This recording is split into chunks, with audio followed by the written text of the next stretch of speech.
Good morning. I took yesterday off in preparation for last night.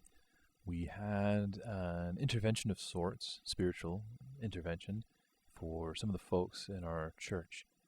We met with them, talked with them, prayed with them, myself and the other leaders of the church. And one of the side conversations that came up because of the topic of the intervention being deliverance and substance abuse, chemical addiction, all that kind of stuff, there were interactions that folks had in talking with people that they trusted, mentors, former pastors that they've had, advisors, and all that kind of thing, about deliverance and about other topics. And they were kind of shocked at how nonplussed these people were in passing on the information that they had, as if it was just sort of a nonchalant, oh, yeah, when you're dealing with spiritual oppression or possession or whatnot, this is what you do, and this is how you handle it, and here's some good advice, and here's some verses to look at, that kind of thing. And these people had known these other folks, the leaders of the board had known other folks for a long time, and these topics had just never come up. Likewise, during our time with the attendees of the church who were struggling with some stuff, they talked about how it was a relief for them to be able to talk about things openly without being judged, without people then turning around and trying to say that they were crazy or that they need to be put in a mental hospital or whatnot. And we've all had these kinds of thoughts. We've all thought and heard and been a part of things that are just weird and crazy and bad. It's like if we were to dredge up the darkest corners of our hearts, we find horrifying things. And we think we're the only one, or at least we're tempted to think we're the only one that ever has those thoughts or has ever entertained those thoughts or that kind of a thing. It becomes an isolating factor because instead of sharing, instead of saying, hey, I've struggled with this, I've struggled with that, I have an addiction to this, I have an addiction to that, under these particular circumstances, I feel a certain way about life and it's not a good way, but I don't want to talk about it. I don't want to tell people about it. Similarly, it can happen with life experiences. There were stories on both sides, both from members of the board, from our elder board, who are helping, partake in this intervention, as well as the people we were talking to. There were stories on both sides about circumstances that people had that they were ashamed to talk about, that they didn't feel comfortable bringing up because they didn't know what other people would think.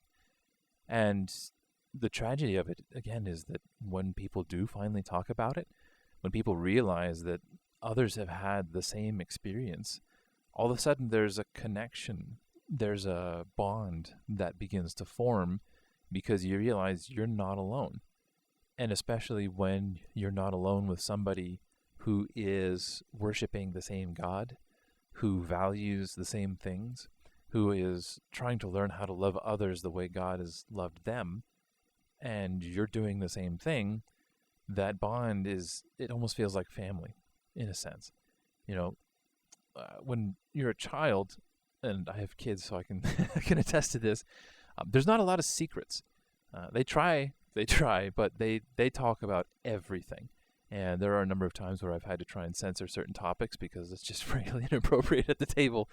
But the trend is towards openness, towards honesty and discussion.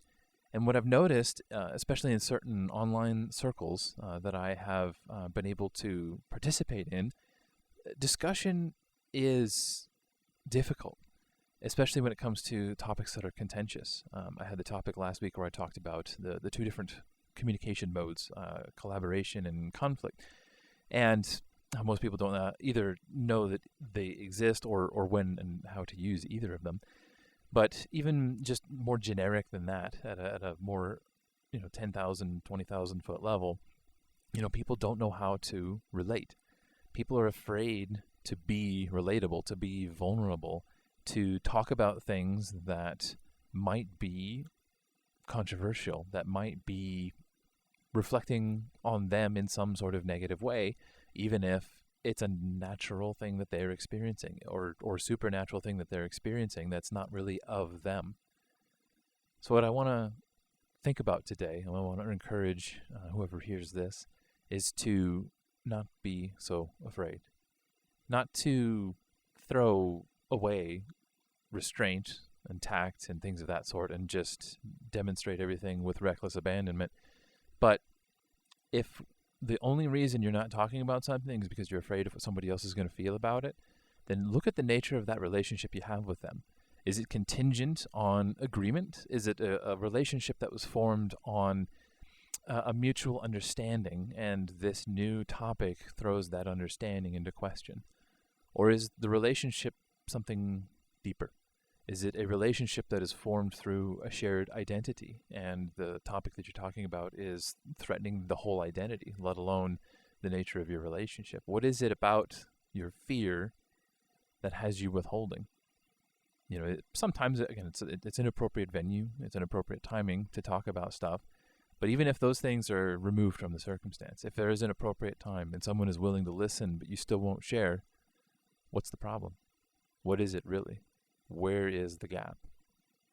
And if you don't know, I recommend prayer and study of the Bible and looking at verses on fellowship, looking at verses on how the early church interacted with one another, looking at passages where Paul is trying to teach the young pastors of the little satellite churches, so to speak, how to interact with their the members of their church, with the people that they are helping to shepherd, and then see if there's a change that needs to be made.